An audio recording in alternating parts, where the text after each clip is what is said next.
प्राथमिक शिक्षकांच्या टीईटी अनिवार्यतेच्या विरोधात दाखल याचिकेवर सुप्रीम कोर्टाचा मोठा निर्णय। जाणून घेऊया सविस्तर बातमी। तर नमस्कार मित्रमैत्रिणींनो, आपण बघत आहात माझे यूट्यूब चॅनल एज्युकेशनल मनोहर, ज्यावर आपल्याला पाहायला मिळतात इयत्ता 5वी ते 10वी पर्यंतची इंग्रजी या विषयाचे संपूर्ण व्हिडिओज, यासोबतच इंग्रजीच्या संपूर्ण ग्रामरचे व्हिडिओज आणि नागरिक आणि कर्मचारी बंधू भगिनींसाठी माहितीपर म्हणजेच इन्फॉर्मेशनल व्हिडिओज, या सर्वांच्या प्लेलिस्ट या व्हिडिओच्या डिस्क्रिप्शन मध्ये देण्यात आलेले आहेत। त्यावर जाऊन आपण आपल्या कामाचे आवश्यक असलेले व्हिडिओज पाहून घेऊ शकता। तर सर्वात मोठा सध्या शिक्षकांना जो पडलेला प्रश्न आहे तो आहे टीईटी अनिवार्यतेचा, आणि या विरोधात अनेक याचिका दाखल करण्यात आलेल्या आहेत।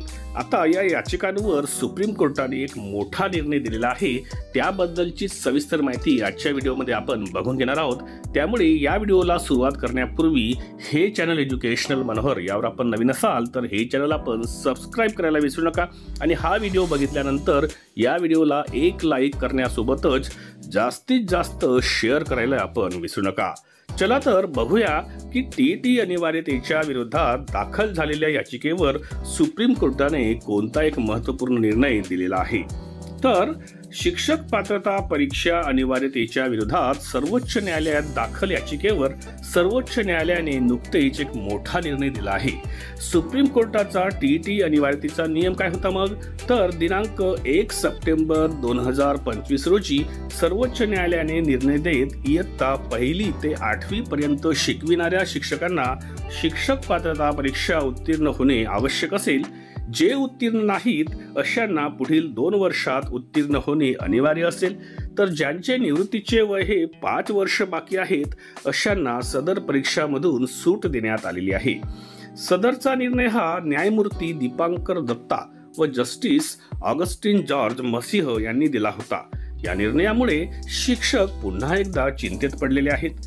सर्वोच्च न्यायालयाच्या या निर्णयाच्या विरोधात सर्वोच्च न्यायालयात पुनर्विचार याचिका, देशातील राज्य सरकारांसह अनेक वैयक्तिक याचिका दाखल झालेल्या आहेत। यावर आता सर्वोच्च न्यायालयाने निकाल दिलेला आहे।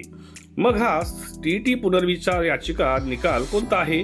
तर टीईटी अनिवार्यता पुनर्विचार याचिकेवर सर्वोच्च न्यायालयाने निकाल देत स्पष्ट केले आहे की सदरचा विषय हा वैधानिक विषय आहे। याबाबत अनेक कायदेशीर बाबी व प्रश्न आहेत। यावर निर्णय घेण्याकरिता मोठ्या पीठाचे गठन करून विस्तृत प्रश्नांवर चर्चा करूनच यावर निर्णय घेतला जाऊ शकेल, असा निर्णय सर्वोच्च न्यायालयाने दिलेला आहे। आता या निर्णयामुळे शिक्षकांना काहीसा असोना पण दिलासा मिळालेला आहे। तर एकंदरीत टीईटी पुनर्विचार याचिकेवर सर्वोच्च न्यायालयाने निकाल देताना म्हटलं आहे की यासाठी एक मोठ्या पीठाची गठना करण्यात येत असून किंवा केली जाऊ शकेल, आणि त्याद्वारे याच्यावर चर्चा केली जाऊन त्यामधून मार्ग काढला जाऊ शकेल।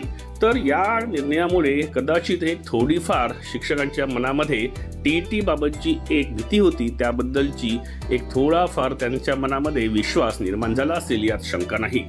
हा व्हिडिओ नक्कीच आपल्याला माहितीपर ठरला असेल अशी मी अपेक्षा करतो। त्यामुळे या व्हिडिओला आपण एक लाईक आणि जास्तीत जास्त शेअर करावं अशी मी आपल्याला विनंती करतो, आणि सोबतच हे चॅनल एज्युकेशनल मनोहर यावर आपण नवीन असाल तर हे चॅनल आपण सबस्क्राइब करून घ्यावं अशी मी आपल्याला सरतेशेवटी विनंती करतो।